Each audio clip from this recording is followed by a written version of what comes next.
Hi friends, ഇന്ന് നമ്മൾ നമ്മുടെ മല്ലു സീരീസ് ചാനലിൽ ഈ ഒരു ഡ്രാമയുടെ നെക്സ്റ്റ് പാർട്ടാണ് കാണാൻ പോകുന്നത്. ഈ പാട്ടിൻ്റെ സ്റ്റാർട്ടിങ് സീനിൽ തന്നെ കാണിക്കുന്നു. വന്നിട്ട് സാങ് ഇങ്ങനെ വൈഫുമായിട്ട് നല്ല സ്വീറ്റായിട്ട് സംസാരിച്ച് ഫോൺ വെക്കുന്ന സമയത്ത് അവൻ്റെ ഡ്രൈവർ ഒന്ന് ചോദിക്കും, നിങ്ങളുടെ വൈഫ് നല്ല സ്വീറ്റാണെന്ന് തോന്നുന്നല്ലോ എന്ന് പറയുന്ന സമയത്ത് സാങ് പറയാം, നമ്മളെപ്പോഴും നമ്മുടെ ഭാര്യമാർക്ക് ഇഷ്ടമുള്ളവരായിരിക്കണം എന്ന് കേട്ടോ. ഇനി അവിടെ നിന്ന് സീൻ കട്ടായി കഴിഞ്ഞ് നമ്മുടെ ഹയേനെയും വാങ്ങിനെയും കാണിക്കുന്നത്. ഹയ വന്ന് കുറേ വട്ടം ചോദിച്ചുകൊണ്ട് തന്നെ വാങ്ങ അവളെ വന്നിട്ട് ലഞ്ച് കഴിക്കാനായിട്ട് റെസ്റ്റോറൻറ്റിൽ കൊണ്ടുപോയിട്ടുണ്ട് കേട്ടോ. എന്നിട്ടാണെങ്കിൽ ഇവർ കഴിക്കാതിരിക്കുന്ന സമയത്ത് അങ്ങോട്ട് വന്ന് സാവോ വേറൊരു ചെറുക്കനെയും കൂട്ടി ആ ഒരു സെയിം റെസ്റ്റോറൻറ്റിൽ ഫുഡ് കഴിക്കാനായിട്ട് വരുവാണ്. അവർക്ക് അടുത്തുള്ള തന്നെ ഒരു ടേബിളിൽ ഇരിക്കുവാട്ടോ. അപ്പോൾ ഇത് കാണുന്ന സമയത്ത് വാങ്ങിനാണെങ്കിൽ അത് വലിയ കാര്യമായിട്ട് പിടിക്കുന്നൊന്നുമില്ല. അതുകൊണ്ട് തന്നെ അവൻ വന്നിട്ട് സാവോനെ ഒരു ഇച്ചിരി പൊസസീവ്നെസ് തോന്നണമെന്ന് വെച്ചിട്ട് ഹയനെ ഭയങ്കരമായിട്ട് നോക്കി അവളുടെ എല്ലാ കാര്യങ്ങളും ചെയ്തു കൊടുക്കുക. അപ്പോൾ സാവോയ്ക്ക് ഇത് മനസ്സിലായിട്ട് സാവോ ആ ചെറുക്കനെയും കൂട്ടി വേറൊരു റെസ്റ്റോറൻറ്റിലേക്ക് പോവാണ്.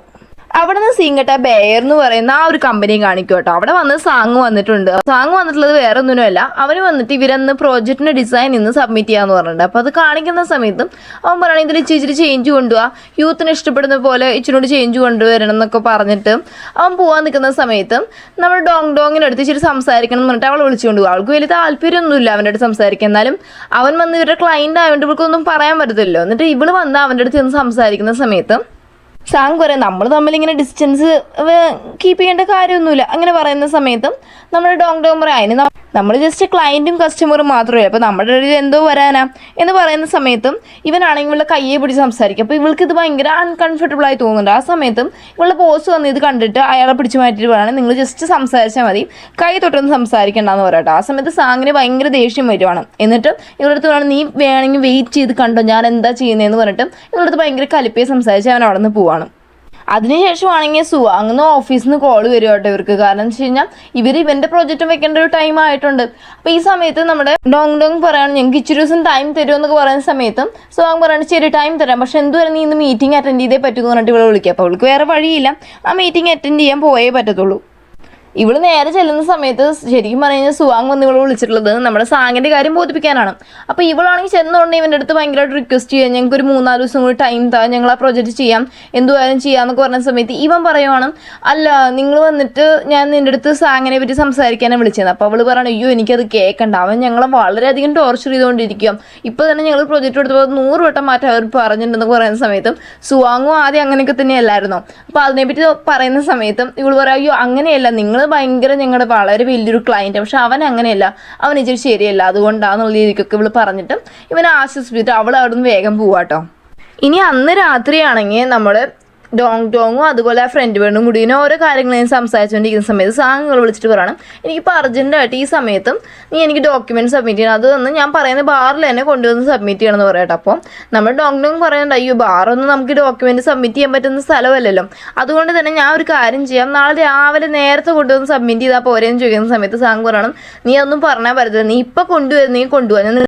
സാങ് പറഞ്ഞു, ഞാൻ നിനക്ക് 20 മിനിറ്റ് ടൈം തരാം, അതിനകത്ത് നീ വരുന്നേ വാ, ഇല്ലെങ്കിൽ നിങ്ങളുമായിട്ടുള്ള ആ ഒരു കോൺട്രാക്ട് ഞാൻ ടെർമിനേറ്റ് ചെയ്യുമെന്ന് പറയുന്ന സമയത്തും നമ്മുടെ ഡോങ്ങിനാണെങ്കിൽ ഒരു വഴിയില്ല, അവൾ അവിടെ നിന്ന് വെപ്രാളം പിടിച്ച് പോകാനായിട്ട് നിൽക്കുക. ആ സമയത്ത് സുവാങ്ങും വിളിച്ചിട്ട് പറയാണ്, സാവോ താണ്ടെ കുറച്ച് ഐഡിയാസൊക്കെ ഡിസൈനിൽ അവൾ കണ്ടുപിടിച്ചിട്ടുണ്ട്, അതൊന്ന് സൂലി നിനക്ക് അയച്ചിട്ടൊന്ന് നോക്കിയിട്ട് പറയാൻ പറയുന്ന സമയത്തും ഇവളിങ്ങനെ പറയാണ്, താണ്ടെ സാങ് വിളിച്ചിട്ടുണ്ട്, എനിക്ക് അത്രയും അത്യാവശ്യം പോയേ പറ്റത്തുള്ളൂ, ബാറിൽ പോയേ പറ്റത്തുള്ളൂ, ഡോക്യുമെൻറ്റ് സബ്മിറ്റ് ചെയ്യാമെന്ന് പറഞ്ഞിട്ട് ഫോൺ പെട്ടെന്ന് കട്ട് ചെയ്യും കേട്ടോ. അപ്പോൾ സുവാങ് വിചാരിക്കണം, അല്ല ഡോക്യുമെൻറ്റ് സബ്മിറ്റ് ചെയ്യാൻ ഇവരെന്തിനാ ബാറിലേക്ക് വിളിക്കേണ്ട കാര്യം, ഇതിലെന്തോ ഒരു പ്രശ്നമുണ്ടല്ലോ എന്ന് സുവാങ് ആലോചിക്കുവാണ്. ഇനിയാണെങ്കിൽ അവൾ അവിടെ ചെല്ലുന്ന സമയത്താണെങ്കിൽ ഈ സാങ് എന്ന് പറയുന്ന ആ ഒരു പയ്യൻ വന്ന് ഭയങ്കരമായിട്ട് ഡ്രിങ്ക്സ് എടുത്തിട്ട് കുറേ പെൺപിള്ളേരെ കൂടെയൊക്കെ ഇരിക്കും. എന്നിട്ട് ഇവളുടെ അടുത്ത് ഡ്രിങ്ക് ചെയ്യാൻ വേണ്ടിയിട്ട് ഇവളെ വളരെയധികം ഫോഴ്സ് ചെയ്യുന്നൊക്കെ ഉണ്ട് കേട്ടോ. പക്ഷെ സു അവിടെ നിന്നിട്ട് ഇതെല്ലാം വന്ന് കണ്ടുകൊണ്ട് നിൽക്കുന്നുണ്ട്. ഇവളെ ഹഗ് ചെയ്യാൻ വരുന്ന സമയത്ത് ഇവളത് തടയുക കേട്ടോ, സമ്മതിക്കുന്നില്ല. അപ്പോൾ അവന് വന്നിട്ട് ഭയങ്കര ദേഷ്യം വരും. എന്നിട്ട് അവൻ പറയണേ, നീ ശരിക്കും പറഞ്ഞാൽ കസ്റ്റമർ സർവീസ് റെപ്രസെൻറ്റേറ്റീവ് അല്ലേ, നിൻ്റെ ജോലി എന്തോ പറയും, പട്ടിയുടെ ജോലിയാണ്, ഞങ്ങൾ ക്ലയൻസ് എന്തോ പറഞ്ഞാലും നിങ്ങൾ ചെയ്തേ പറ്റുമെന്ന് പറഞ്ഞിട്ടും അവൻ്റെ ഇടയിൽ ജ്യൂസ് എടുത്ത് അവിടെ മേലിൽ കൂടെ ഒഴിക്കും കേട്ടോ. അപ്പോൾ ഇതെല്ലാം കാണുന്ന സമയത്തും ഇവളാണെങ്കിൽ ഇവൻ്റെ മുഖത്ത് ചെവിക്കിൽ നോക്കി പറഞ്ഞാൽ അടിക്കുവാണ് ഈ സാങ്ങിൻ്റെ മുഖത്ത്. ആ സമയത്ത് കറക്റ്റ് സുഖം വന്നിട്ട് ഇവളെ ഉപദ്രവിക്കുന്നതിന് മുമ്പ് അത് പിടിച്ച് തടയുവാണ് കേട്ടോ. അപ്പോൾ ഇവൻ പറയണം, ഓ കൊള്ളാലോ, ചുമ്മാ അല്ല നീ ഞാൻ തിരിച്ചു വന്നപ്പോൾ നീ എന്നെ അക്സെപ്റ്റ് ചെയ്യാൻ, നിനക്ക് ഇപ്പോൾ ഓൾറെഡി ഒരു ബോയ് ഫ്രണ്ട് ഉണ്ടല്ലേ, നീ ഒന്നും വൃത്തികെട്ടുള്ളതെന്ന് പറഞ്ഞിട്ട് ഇവളെ ഭയങ്കരമായിട്ട് ഇതായിട്ട് വരും കേട്ടോ. ആ സമയത്ത് അങ്ങോട്ട് വന്നിട്ടും നമ്മുടെ സുവാങ്ങും വന്നിട്ട് ഇത് തടയുന്നുണ്ട്. അപ്പോൾ ഇത് കാണുമ്പോൾ ഇവൻ അത്രയും ദേഷ്യം വരുന്നുണ്ട് സാങ്ങിനെ. അപ്പോൾ സാങ് പറയുകയാണെ, നീ എൻ്റെ ഷൂ കണ്ടോ, എൻ്റെ സ്യൂട്ട് കണ്ടോ, എൻ്റെ ഷർട്ട് കണ്ടോ, ഇതിൻ്റെയൊക്കെ വാല്യൂൻ്റെ അടുത്തൊന്നും ഇവന്മാർ രണ്ടുപേരും സാധനമൊന്നും വരാൻ പോകുന്നില്ല എന്നൊക്കെ പറഞ്ഞിട്ട് ഭയങ്കരമായിട്ട് ബാക്കി രണ്ടുപേരും ഭയങ്കരമായിട്ട് താഴ്ത്തി സംസാരിച്ചു. ഇവനെ എന്താണ്ട് വലിയ പൈസക്കാരെന്നുള്ള രീതിക്കാണ് സാങ് സംസാരിക്കുന്നത് കേട്ടാ. അപ്പോൾ സുവാങ് വന്ന് ഇവിടെ വിളിച്ചിട്ട് പുറത്ത് കൊണ്ടുവന്ന് വരുന്ന സമയത്തും ഈ സാങ് പിന്നാലെ വന്നിട്ട് പറയുകയാണ്, നിന്റെ കോൺട്രാക്ട് ഞാൻ ടെർമിനേറ്റ് ചെയ്തു, നിനക്ക് എന്താ ചെയ്യാൻ പറ്റുന്നത് വെച്ചാൽ ചെയ്തോന്നും പറഞ്ഞിട്ടും അവനകത്തോട്ട് പോവാണ്. പിറ്റേന്ന് രാവിലെ ആണെങ്കിൽ ചെങ്ങുണ്ടല്ലോ ഒരുമാതിരി മാസ്ക് ഒക്കെ ഇട്ടിട്ട് ശരീരം ആകെ മൂടുന്ന തരത്തിലുള്ളൊരു തുണിയെല്ലാം ഇട്ടിട്ടും ഒരു ബ്രേക്ക്ഫാസ്റ്റ് എല്ലാം വാങ്ങിച്ചിട്ട് ആളുകളിൽ നിന്നും തട്ടാതെ തന്നെ വരുന്നുണ്ട്. കാരണം ഇവർ വന്നിട്ട് ആളുകളായിട്ടുള്ള അടുത്ത് ഇതാകുള്ള സ്ഥലങ്ങളൊന്നും പോകാൻ പറ്റില്ല. അവൻ അങ്ങനത്തെ ഒരു ഫോബിയ ഉണ്ട് കേട്ടോ. അപ്പോൾ ഇവ എന്നിട്ട് നേരെ ചെല്ലുന്ന വന്നിട്ട് ആ ഒരു ഫ്രണ്ട് പെണ്ണിന് കൊടുക്കാനാണ്, അവൾക്ക് ബ്രേക്ക്ഫാസ്റ്റ് കൊടുക്കാനാണ് പോകുന്നത്. പക്ഷേ ആ സമയത്ത് ഡോങ് വാലിറക്കുന്നിട്ട് അവൾ പറയും, നീ ഇപ്പോൾ വന്നിട്ട് അവൾ ഉറങ്ങുവാണ്ട് അവളെ മീറ്റ് ചെയ്യാനായിട്ട് സാധിക്കത്തില്ല, ഇത് അന്ന് ബ്രേക്ക്ഫാസ്റ്റ് ഞാൻ അവൾക്ക് കൊടുത്തോളാം എന്ന് പറയുന്ന സമയത്ത് ഈ ചെങ്ങെന്ന് പറയുന്ന പയ്യൻ പറയണം, നീ എങ്ങനെയെങ്കിലും പറഞ്ഞ് അവളെ കൺവിൻസ് ചെയ്യാൻ നോക്കണം, പ്ലീസ് എനിക്ക് വേണ്ടി ഒന്ന് ട്രൈ ചെയ്യണേ എന്നൊക്കെ പറയുന്ന സമയത്ത് ഡോങ്ങും പറയാണ്, ശരി നിനക്ക് വേണ്ടി ഞാൻ ട്രൈ ചെയ്യാം, പക്ഷെ നീ ഇപ്പോൾ സമാധാനത്തിൽ പോ, അവൾ ഉറങ്ങുമല്ലേ എന്ന് പറഞ്ഞിട്ട് ഈ ചെങ്ങെന്ന് പറയുന്ന പയ്യനെ അവിടെ നിന്ന് പറഞ്ഞു വിടുവാണ്. ഈ ഒരു സെയിം ടൈമിൽ നമ്മുടെ പിയോനി കമ്പനി കാണിക്കും കേട്ടോ. അവിടെ വന്നിട്ട് ഈ ഒരു സാങ് എന്ന് പറയുന്ന പയ്യനും അവൻ്റെ ആ ഒരു മാരേജ് കഴിഞ്ഞ ഒരു ഫാമിലി ആണല്ലോ ഈ ഒരു ബിസിനസ് ഫാമിലി, അവർ തമ്മിൽ ഈ ഒരു പിയോനി കമ്പനി മീറ്റിംഗ് കഴിഞ്ഞിട്ട് ഇവർ പോകുന്ന സമയത്താണ് അപ്പോഴാണ് സുവാങ് അങ്ങോട്ട് വരുന്നത്. അപ്പോൾ ഇത് കാണുന്ന സമയത്ത് സാങ് ആണെങ്കിൽ ഭയങ്കരമായിട്ട് ഷോക്കാവും. കാരണം ഇന്നലെ അവൻ ഇത്രയൊക്കെ വലിയ കാര്യത്തിൽ വീമ്പിളക്കിയില്ല. ഇപ്പോൾ വന്ന് സുവാങ് ആണ് ഇവർ വന്നിട്ട് ഇപ്പോൾ കോൺട്രാക്ട് ചെയ്യാൻ പോകുന്ന വലിയൊരു കമ്പനി വെച്ച് കഴിഞ്ഞാൽ ഇവർക്ക് ഇവൻ്റെ കമ്പനിയായിട്ട് ടൈപ്പ് വേണമെന്ന് താനും. പക്ഷേ സുവാങ് അതൊന്നും മൈൻഡ് ചെയ്ത് പറയണം, ശരി എന്നാൽ നിങ്ങളുടെ ഇതിനെപ്പറ്റി നമുക്ക് നോക്കാം, കോർപ്പറേഷനെ പറ്റിയൊക്കെ നോക്കാം, അത്രേ പറയുന്നുള്ളൂ, കൺഫേം ഒന്നും പറയുന്നില്ല. അപ്പം അവരുടെ ഒരു മെയിൻ ഒരു ലേഡി ഉണ്ട് എന്ന് വെച്ച് കഴിഞ്ഞാൽ ഇവൻ്റെ അമ്മായിമ്മ, അവർ പറയുകയാണ് ഇന്ന് രാത്രി നിങ്ങൾക്ക് ഞാൻ ഡിന്നർ ഒരുക്കാം, എന്തുവായാലും വരണേന്ന് പറയുന്ന സമയത്ത് സുവാങ് തന്നെ സമ്മതിക്കുക കേട്ടോ.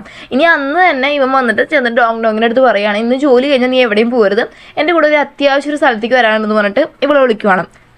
ഇത് വാങ്ങനാണ് അടിക്കുക. വാങ്ങനെ വന്നിട്ട് ആ ഓഫീസിൽ വർക്കുന്നൊരു പയ്യൻ വന്നിട്ട് നമുക്കിന്ന് ബാറിലൊക്കെ പോയി അടിച്ചു പൊളിക്കാം, നമുക്ക് ഒരു പാർട്ടിയൊക്കെ ചെയ്യാമെന്ന് പറഞ്ഞിട്ട് വിളിക്കുന്നുണ്ട്. പക്ഷേ ഇവന് വലിയ ഇൻട്രസ്റ്റ് ഒന്നും ഇല്ലെങ്കിലും ഈ ചെറുക്കൻ കുറേ നിർബന്ധിക്കില്ലേ എന്ന് പറഞ്ഞിട്ട് ഇവനും അങ്ങോട്ട് പോട്ടെ. ഇനി ബാറിൽ പോകുന്ന സമയത്താണെങ്കിൽ ഈ ചെറുക്കനാണെങ്കിൽ കുറേ പെൺപിള്ളേരെ കൂടെ നല്ലപോലെ അടിച്ചു പൊളിച്ചിരിക്കുന്നത്. പക്ഷെ വാങ്ങുകയാണെങ്കിൽ അവരുടെ അടുത്ത് നിന്നൊക്കെ മാറിയിരുന്ന് ഭയങ്കര ഡീസൻ്റ് ആയിട്ട് അവൻ പെരുമാറുന്നത്. മറ്റേതെന്ന് വെച്ചാൽ ആ ഒരു പ്ലേ ബോയ് പോലെയായിരുന്നു. ഇപ്പോൾ പക്ഷെ സത്യം പറഞ്ഞു കഴിഞ്ഞാൽ സാവൻ്റെ കൂടെ ആയതിനു ശേഷം ഇവൻ ഭയങ്കര ഡീസൻ്റ് ആണ്.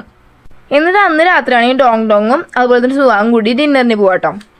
അപ്പോൾ ഡിന്നറിന് ചെന്നിട്ട് പാല് തുറക്കുന്ന സമയത്താണ് സത്യം പറഞ്ഞാൽ ഡോങ്ങിന് ഭയങ്കര അതിശയം. എന്ന് വെച്ച് കഴിഞ്ഞാൽ സാങ് വന്നിട്ട് കല്യാണം കഴിച്ചിട്ടില്ല എന്ന് വെച്ചിട്ടല്ലേ ഇപ്പോൾ ഉള്ളിരുന്നത്. പക്ഷെ ഇപ്പം അവൻ്റെ കല്യാണം കഴിഞ്ഞെന്നും ഇപ്പം വന്നിട്ട് ഇപ്പോൾ ഷിയാലിംഗ് എന്ന് പറയുന്ന കമ്പനിയിലുള്ള ആ ഒരു ഓണറിൻ്റെ മോളെ കല്യാണം കഴിച്ചിട്ടുള്ളതെന്ന് കാര്യമൊക്കെ ഇവനെ മനസ്സിലാവുകയാണ്. എന്നിട്ടാണെങ്കിൽ ഫുഡ് കഴിക്കാതിരിക്കുന്ന സമയത്ത് ഈ സാങ് എന്ന് പറയുന്ന ആ ഒരു ചെറുക്കനുണ്ടല്ലോ, അവനെ വന്നിട്ട് അവൻ്റെ അമ്മായിമ്മയായാലും വൈഫായാലും അത്രയും തരം താഴ്ത്തിയാണ് ഇതാക്കുന്നത്. എന്ന് വെച്ച് കഴിഞ്ഞാൽ ഒരു വെയിറ്ററിൻ്റെ ജോലിയൊക്കെ പോലെയാണ് ഇവനെ ട്രീറ്റ് ചെയ്തുകൊണ്ടിരിക്കുന്നത്. ഇവനാണ് ഇവർ ജ്യൂസും ആ ഒരു ഫുഡും എല്ലാം വിളമ്പി കൊടുക്കുന്നത്. അപ്പോൾ ഇവരൊക്കെ പറയുന്നതിന് അനുസരിച്ചിട്ട് ഇവനാണെങ്കിൽ അവൻ്റെ സെൽഫ് റെസ്പെക്റ്റ് കളഞ്ഞാണ് അവിടെ നിന്നുകൊണ്ടിരിക്കുന്നത്. അത് കഴിഞ്ഞ് ഇവർ പറയുകയാണ് ഇവർക്ക് വേണ്ടി പാട്ട് പാടുന്നു പറയുന്ന സമയത്തും ആ സാങ് ആണെങ്കിൽ ഒരു നാണവും മാനവും ഇല്ലാതെ ഇവർക്ക് വേണ്ടിയിട്ട് പാട്ടൊക്കെ പാടിയിട്ട് ഒരുമാതിരി ഡാൻസ് ഒക്കെ ചെയ്തിട്ടും അവിടെ നിൽക്കുക കേട്ടോ. ഈ സീനോട് കൂടിയാണ് നമ്മൾ ഇന്നത്തെ എപ്പിസോഡ് ഇവിടെ അവസാനിക്കുന്നത്. ഓക്കെ ഫ്രണ്ട്സ്, നിങ്ങൾക്ക് ഈ വീഡിയോ ഇഷ്ടപ്പെട്ടാൽ ലൈക്ക് ചെയ്യാനും ഷെയർ ചെയ്യാനും സബ്സ്ക്രൈബ് ചെയ്യാനും മറക്കല്ലേ. മാത്രമല്ല നെക്സ്റ്റ് ഒരു വീഡിയോ ആയിട്ട് വരുന്നതായിരിക്കും. Bye bye.